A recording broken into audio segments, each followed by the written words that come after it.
اس کے علاوہ آپ کو یاد ہوگا وہ کونان پوسپرا کا واقعہ ہے، لیکن ابھی تک کسی بھی عدالت نے کشمیریوں کی داد رسی نہیں کی.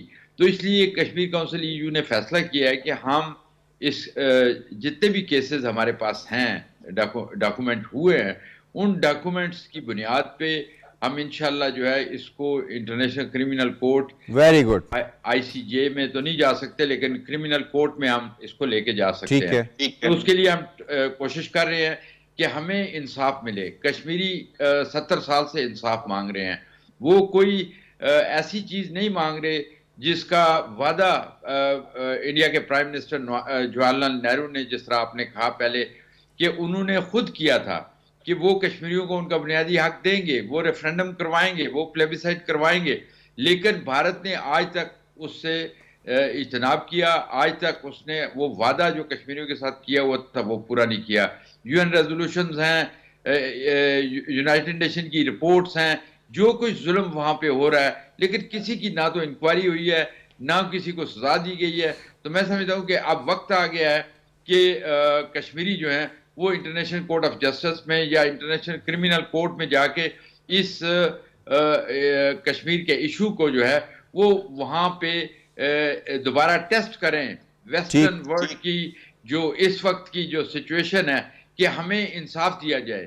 جب تک کشمیریوں کو انصاف نہیں ملتا وہاں پہ امن قائم نہیں ہوتا. فرحہ ناز صاحبہ آپ کو انوالو کروں گا. یہ فرمائیے گا انٹرنیشنل کمیونٹی کا جو رسپانس رہا ہے سارے عرصے کے اندر، ہم نے دیکھا ہے ابھی بات ہو رہی ہے کہ کشمیر کاؤنسل EU اس کیس کو لے کر جائے گی. وائی ناٹ کہ یورپی یونین لے کر جاتی، وائی ناٹ کہ اسے سیکیورٹی کاؤنسل میں ڈسکس کیا جاتا کہ کشمیریوں کا جینوسائیڈ ہو رہا ہے اور ایک بڑا پلانڈ وے میں جینوسائیڈ ہو رہا ہے جو آج تک 2024 تک جاری و ساری ہے. جو منظر آپ پیش کر رہے ہیں مجھے نہیں لگتا کہ یہ آپ 90s کی بات کر رہے ہیں، مجھے لگ رہا ہے کہ آپ آج ہی کی بات کر رہے ہیں. کیونکہ جب سے یہ مسئلہ کھڑا ہوا ہے کشمیر کا، اس وقت سے لے کر اب تک فرام 47 ٹل ڈیٹ، کشمیریوں کو نہ ان کا جائز حق مل رہا ہے، نہ ان کی بات کو سنا جا رہا ہے، نہ ان کے ساتھ جو ایٹراسٹیز ہو رہی ہے اس کو کوئی دیکھ پا رہا ہے. انفارچونیٹلی اس وقت بھی جب ڈسیزن آیا تھا تو انٹرنیشنل آرگنائزیشن جس میں یونائٹڈ نیشن سب سے آگے تھا، اس نے ایک ڈیسیجن لیا کہ پلیبیسائٹ ہوگا، لیکن اس کا کیا آؤٹ کم نکلا؟ ابھی تک کوئی واضح ہمارے پاس کوئی حل نہیں نکلا ہے. اور سیکنڈلی کیا ہم یہ جو ایٹراسٹیز اب ہو رہی ہے، سارٹ آف جینوسائیڈ جو ہو رہا ہے کشمیر میں، کیا اس کو ہم انٹرنیشنل کورٹ آف جسٹس میں لے جا سکتے ہیں؟ اور EU کیوں لے کے جائے؟ وائی ناٹ اسلامک کنٹریز ان کو لے کے جائے؟ میں بار بار میڈیا کے وسیلے سے یہ بتانے کی کوشش کر رہی ہوں کہ مسلمان ممالک کو، مسلم امہ کو اکٹھا ہونا پڑے گا اس مقصد کے لیے، کیونکہ اگر ہم لوگ اسی طریقے سے بکھرے پڑے رہیں گے تو ہمارے مسلمانوں کے ساتھ ہر جگہ کچھ نہ کچھ ہوتا رہے گا اور جس کی کوئی انتہا کی کوئی حد ہی نہیں ہوگی. جو غازہ میں ہو رہا ہے وہ کشمیر میں بھی ہو رہا ہے، وہ ہندوستان کے اندر بھی ہو رہا ہے، لیکن کوئی اس کو آگے پہنچاتا نہیں ہے. دیٹس دا مین ریزن کہ آج مسلمان ہر جگہ ٹارگیٹڈ ہو رہے ہیں. So we should, instead of looking towards Western countries, Europe یا South African countries کی طرف دیکھنے کی بجائے ہم لوگ مسلمان ممالک جن میں سعودی عربیہ، قطر، UAE یہ تمام آ جاتے ہیں، ان سب کو اکٹھا ہو کے کشمیریوں کے حق کے لیے کھڑا ہونا پڑے گا. لیکن کیونکہ جو کیسز آپ نے بیان کیے ہیں اور جو آج کے کشمیر میں ہو رہا ہے وہ بہت ویلڈ ریزنس ہے کہ ان کو کب، کیسے اور کہاں انٹرنیشنل کورٹ میں چیلنج کیا جائے. میں لاسٹ اس کے بعد میں دوسرا جو ہے ٹاپک پر بھی جانا یہ فرمائے گا کہ جو ایویڈنسز ہیں جو کلیکٹ کیے گئے ہیں، خرم پرویز نے بھی اس پہ بہت کام کیا ہوا ہے، وہ کتنے سفیشینٹ ہیں کہ اسے انٹرنیشنل سطح کے اوپر اجاگر کیا جا سکے اور کورٹس میں لے کے جایا جائے؟ دیکھیں، میں 2 رپورٹس کا آپ کے سامنے ذکر کروں گا. ایک تو ہے اسٹرکچر آف وائلنس، وہ 850 پیج کی ایک رپورٹ ہے. وہ کوئی کسی سے پوچھ کر نہیں بنے، وہ صرف رائٹ ٹو انفارمیشن کو استعمال کر کے ایک خاص عرصے میں وہ رائٹ انفارمیشن حاصل تھا، سرکاری دستاویز میں ساری چیزیں تھیں. اسی طرح ایلیجڈ پرپریٹرز ایک پوری رپورٹ ہے جس میں صرف 300 کے قریب کیسز جو ہیں ان کو اس میں ٹیکل کیا گیا ہے، ان کو دیکھا گیا ہے، اور جس میں I think 331 Indian army officers from the rank of to the rank of lieutenant general جو مختلف کرائمز میں انوالوڈ ان دوز کرائمز جن کے ڈائریکٹ احکامات سے وہ جرم ہوئے ہیں، وہ ساری چیزیں ڈاکیومنٹڈ ہیں، اور وہ ایویڈنسز جو ہیں وہ سرکاری دستاویزات سے ہیں. وہ ایسے نہیں ہے کہ میں نے ایلیج کیا ہے, دوز آر پرووڈ. ٹھیک ہے, تو ان کا صرف یہ ہے کہ دیکھتے ہیں, ہم دیکھ رہے ہیں اس وقت انٹرنیشنلی, آپ نے دیکھا کل غزہ والے معاملے پر جو انٹرنیشنل ایک بڑی ہوپس آئی ہوئی ہیں, کشمیریوں کی بھی آئی ہے, ججمنٹ آئی ہے, ساری چیزیں آ گئی ہیں, سارا ہو گیا یہ ساری چیزیں. لیکن at the end of the day ہم دیکھتے ہیں ان تمام ججمنٹس, ان تمام چیزوں کے لیے پیچھے فورس ہونا لازمی ہے. اس وقت ہم دیکھتے ہیں پوری انٹرنیشنل جو public opinion ہے, they are with the people of Palestine, but unfortunately the western governments, American government, وہ are with there, the power lies there, that's why the genocide continues. تو آپ کہہ رہے ہیں کہ اس طرح کا ایک ساؤتھ افریقہ کی طرح کا ایک ملک اٹھے گا اور یہ علم بلند کرتے ہوئے کشمیریوں کی جتنے کیسز ہیں جو میسیکرز ہوئے ہیں ان کی آواز بنے گا, اور یقیناً کشمیریوں کی جو ہوپس ہیں اس حوالے سے کافی ہائی ہوئی ہیں. مجھے پروگرام کے دوسرے موضوع کی جانب بڑھنا ہے. دوسرے موضوع میں ہم کریں گے انڈیا کے ان دعووں کے حوالے سے جو وہ کرتا آیا ہے کہ ہم دوسرے ممالک کے اندر گھس کر مارتے ہیں, دوسرے ممالک میں ہم جو چاہیں کر سکتے ہیں, اور ہمیں اس کے لیے صرف ایشیا تک محدود نہیں ہونا پڑا بلکہ ہم یورپ کے اندر بھی کر سکتے ہیں, یو کے اندر بھی کر سکتے ہیں, ہم نارتھ امریکہ کے اندر بھی یہ کام کر سکتے ہیں. اور ہم نے دیکھا ریسنٹ پاسٹ کے اندر انہوں نے یہ تمام کاروائیاں کی اور اس کے بعد انٹرنیشنل کمیونٹی کا ایک پریشر بھی بلٹ ہوا. لیکن اس کے ساتھ یہ نہیں کہ وہ انڈیا خاموش ہو گیا یا اس نے بیک سٹیپ لے لیا, بلکہ اب یہ معاملات ہو گئے ہیں کہ جو کینیڈا کے انتخابات ہوئے ہیں اس پہ جو یہ بوسٹ کر رہے ہیں اور یہ دعوے کر رہے ہیں کہ جو انتخابات ہوئے 2019 میں کینیڈا میں اور 2021 میں, اس کے اندر بھارت انوالو تھا, اس کے اندر بھارت نے میڈلنگ کی, انتخابات پر اثر انداز ہونے کی کوشش کی, بالکل ایسے ہی جیسے کہ رشیا کے اوپر الزام ہوتا ہے کہ اس نے امریکہ کے اندر 2016 میں جو انتخابات ہوئے اس میں اثر انداز ہونے کی اس نے کوشش کی. تو اس دعوے میں کس حد تک حقیقت ہے؟ اب اس کے اوپر انکوائری کمیشن بھی بیٹھ گیا ہے اور جو فیڈرل گورنمنٹ ہے اس نے کہا ہے کہ جی ہم اس کو انکوائری جو ہے وہ کریں گے اور مئی تک اس کا جو انٹرم رپورٹ ہے وہ سامنے آئے گی. اس پر ذرا بات کریں گے. یہ جو بپھرا ہوا ایک آپ سمجھ لیں کہ ایک بیل بن چکا ہے بھارت, اسے کیسے روکا جائے, انٹرنیشنل کمیونٹی اس پہ کیا کردار ادا کر. ڈاکٹر فرح ناز صاحبہ, ابھی جو ریولیوشن سامنے آ رہی ہے کینیڈا کے الیکشنز کے حوالے سے 2019-2021 میں کہ انڈین انوالومنٹ اس کے اندر ہے, باقی دیگر ممالک کا ذکر ہے, لیکن ہم جو فوکس رکھیں گے وہ انڈیا کے ریسنٹ جو اقدامات ہوئے ہیں جن میں سکھ رہنماؤں کا قتل ہے اور اس کے بعد یہ انتخابات میں مداخلت یا اس کے اوپر اثر انداز ہونے کی کوشش ہے. کس حد تک آپ سمجھتی ہیں کہ پورا دنیا کا جو ایک فیبرک ہے جس کے اندر ایک نارمز تھی وہ انڈیا چینج کرنے جا رہا ہے اور اس کے میں بگاڑ پیدا آ رہا ہے؟ انڈیا کا رول ان تمام امپورٹنٹ کنٹریز میں کس حد تک ہے؟ تو ہمیں یہاں پہ دیکھنا ہوگا کہ کس طریقے سے انڈیا RSS ایجنڈے کے تحت اپنے ڈائسپورا کو انگیج کر رہا ہے ان تمام ویسٹرن کنٹریز میں, جس میں امریکہ, کینیڈا, UK اور باقی یورپین کنٹریز کے ممالک بھی آ جاتے ہیں. آپ کی توجہ میں دلاتی جاؤں کہ انڈیا نے بہت سارے ایسے کام کیے ہیں ریسنٹ ہسٹری میں جہاں پہ انہوں نے مردوں کو جابس دی ہوئی تھی اور ان کو ریکروٹ کر کے ان کا استعمال کیا جاتا تھا تھرو ویریس NGOs. تو انڈیا کی انوالومنٹ تو کافی وہ جو کہتے ہیں نا ڈیٹیلڈ ہے, and probably that's the reason جو ریسنٹلی سکھ کمیونٹی کے ساتھ ہوا ہے, جس طریقے سے امریکہ میں کلنگ کی پلاٹنگ ہوئی ہے, اس کے تحت کینیڈا نے بھی اور 5 آئیز کو جنرلی اگر ہم دیکھیں تو 5 آئی انٹیلیجنس ایجنسیز نے انڈیا کو اکاؤنٹیبل قرار دیا ہے کہ انڈیا اس طریقے کی حرکتوں میں ملوث ہے. اور اس کو میں ایسے نہیں دیکھتی ہوں کہ کیا انڈیا کو انہوں نے پینلائز کرایا یا انڈیا کیا کیا. I think they all are very aware of کہ انڈیا ان کے اپنے سسٹم کے اندر گھسے چلے جا رہا ہے. تو انڈیا کو اس کی اوقات میں اور اس کو کٹ ٹو سائز کرنے میں انہوں نے جو 5 آئیز کا رول ادا کیا ہے کہ انڈیا کو بتایا کہ we are watching you, whatever you are doing. تو وہ ان کو سب کو پتا ہے کہ انڈیا کیا کر رہا ہے اور کیسے کر رہا ہے. لیکن انفارچونیٹلی ان تمام مضبوط ممالک کو انڈیا کو ایک چودھری کے طور پہ اس ریجن میں یوٹیلائز کرنے کے لیے ان کو اس کی ضرورت ہے. تو اس ضرورت کو مد نظر رکھتے ہوئے وہ انڈیا کی ان تمام حرکتوں کو کور کرتے جا رہے ہیں جو شاید ان کو نہیں کرنا چاہیے. اب ہمارے سامنے کینیڈا کی ایگزامپلز آ رہی ہے, کل کو ایک اور کسی اور ملک کی ایگزامپلز آتی ہوتی, جیسے کہا جاتا ہے کہ امریکہ کی سیاست میں اسرائیل کا بہت اسٹرانگر رول ہے, اس کی لابینگ ہوتی ہے. تو کیا آئندہ کی فیوچر میں ہم دیکھیں گے کہ ان ممالک میں انڈیا کی بھی لابینگ ہوگی؟ کیونکہ ہم دیکھتے ہیں کہ ان سب کو انڈیا کی ضرورت ہے ون وے اور دی ادر. اب اس ضرورت کو وہ کس حد تک کنٹرول کر پائیں گے تاکہ انڈیا کو اس کی لمیٹیشن میں رکھا جائے, ٹائم ول ٹیل. ٹھیک ہے علی رضا سید صاحب، یورپ کے اندر کتنی ریئلائزیشن پائی جاتی ہے؟ ڈس انفو لیب جو انڈیا نے کارنامہ کیا وہ سامنے آ گیا، اس کے بعد جو اس طرح کی اسیسینیشنز کی کاروائیاں ہوئیں، وہ نجر کا کیس ہو یا پھر وہ گرو پتونت سنگھ پنو کے اوپر حملہ کرنے کا کیس ہو، اس کی جو کال ریکارڈ کی گئی، پکڑی گئی، اور اس کے بعد یا پھر یو کے اندر سکھ رہنما کا قتل ہو، یورپ کتنا اب سینسیٹیو ہو چکا ہے انڈیا کی ان انوالومنٹس کی وجہ سے؟ دیکھیں جس طرح ڈاکٹر صاحب نے ابھی بات کی ہے، ان کو سب کچھ پتہ ہے.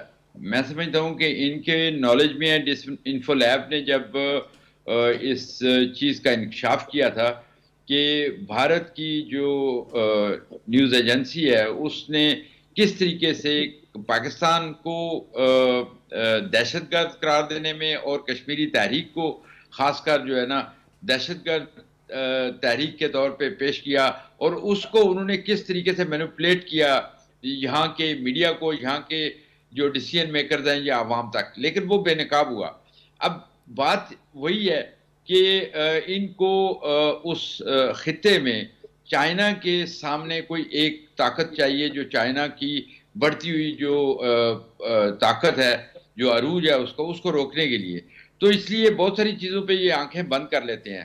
لیکن don't you think Ali Raza سید صاحب اس وقت اگر یہ آنکھیں بند کرتے ہیں تو گھر تو آگ تو ان کے اپنے گھروں تک پہنچ چکی ہوئی ہے؟ یعنی وہ جو خالصتان کے رہنما ہیں وہ کینیڈین بھی تھے، وہ اس ملک کے شہری بھی تھے جنہیں قتل کیا گیا. لیکن یہاں پہ بھی میرے خیال میں جو پبلک اویئرنیس ہے وہ بہت زیادہ ہو گئی ہے کہ بھارت کس طریقے سے یہاں کے معاملات میں میڈلنگ کرتا ہے، یہاں کی جو انسٹیٹیوشنز ہیں ان میں، اور جس طریقے سے وہ اپنے ڈائسپورا کو استعمال کرتے ہیں. اور وہ انہوں نے اس وقت یورپ میں بھی ان کا انفلوئنس جو ہے وہ بہت بڑھ گیا ہے. لیکن یہ جو پبلک ہے یورپ کی وہ سمجھتی ہے کہ اس انفلوئنس کو کم ہونا چاہیے، اس انفلوئنس کو ختم ہونا چاہیے. آپ کے جو اندرونی معاملات ہیں اس میں ایک بیرونی طاقت جو ہے وہ اس طریقے سے جس طریقے سے بھارت کر رہا ہے، جیسے انہوں نے کینیڈا میں کیا یا یو ایس میں کیا، وہی چیز یہاں نہ ہو. تو اس لحاظ سے میں سمجھتا ہوں کہ جو یورپین ذمہ داران ہیں ان کو احساس ہے اور وہ پرائیویٹلی بات کرتے ہیں، لیکن اس طریقے سے پریشر نہیں ڈالتے، اس طریقے سے بات نہیں کرتے اوپنلی جس طریقے سے کرنی چاہیے. لیکن ایک دن ان کو کرنا پڑے گا، کیونکہ اس طریقے سے اگر یہ حالات اسی طرح رہے اور بھارت کو اسی طرح انہوں نے کنٹرول نہ کیا تو یہاں کے حالات بھی خراب ہو سکتے ہیں. آپ کو یاد ہوگا کہ بی جے پی کی ایک خاتون تھی یہاں پہ، وہ یہاں سے right wing, extreme right wing جو کینڈیڈیٹ تھے یا جو ممبر تھے ان کو لے کے گئی تھی. تو وہ ایک الائنسز بنا رہے ہیں، اور ایسی این جی او جو ایگزسٹ نہیں کرتی تھی. بہت خطرناک ہے یورپ کے لیے بھی اور باقی لوگوں کے لیے. ٹھیک ہے، پوائنٹ آ گیا. میں لاسٹی آپ کی طرف آتا ہوں. وانی صاحب یہ فرمائے گا، یہ اکثر بات ہوتی ہے کہ جی دنیا اس لیے خاموش ہے کیونکہ اکانومی انڈیا کی بڑی ہے اور اکنامک کنسیڈریشن ہے. اکنامک کنسیڈریشن کی اتنی بڑی کاسٹ دنیا تیار ہے اس کے لیے؟ دیکھیں ابھی شاید دنیا کو اس چیز کو ریئلائز کرنے میں وقت لگ جائے گا کہ کس طرح سے ہندوستان کی جو بڑھتی ہوئی مداخلت مغربی معاشرے میں اور ایون فار ایسٹ کے معاشرے میں، دوسری معاشروں میں ہو رہی ہے، اور جس طرح سے ہندوستان کے ریڈیکلائزیشن جو انڈیا میں ہو رہی ہے، سافران ٹیرر ہم کہیں یا جو بھی کہیں، یہ سوچ کہیں، یہ ساری جو ایکسپورٹ ہو رہی ہے پوری دنیا میں، تو یہ ڈیفینیٹلی ان کی جو سوشل فیبرک ہے وہاں پر رائٹ ونگ سوچ کے جو لوگ ہیں ان کو پروان چڑھاتی ہے، جو یورپ کے لیے خود ایک خطرہ ہوگا، جو امریکہ کے لیے خود ایک خطرہ ہوگا، اور یہ خطرات بڑھتے جا رہے ہیں. اور ہم نے ان کی چھوٹی موٹی مثالیں تو ہم نے دیکھ لی، لیسٹر میں جو ہوا وہ آپ نے دیکھا، اس طرح امریکہ میں جو چیزیں ہو رہی ہیں وہ ابھی سامنے آ رہی ہیں. تو جس طرح کی ہیلی کا پریزیڈنشل کینڈیڈیٹ بننا، یہ ساری چیزیں یہ اس کے شروعات ہیں، یہ وہ پہلو ہیں، وہ جو شروعات کے پہلو ہیں.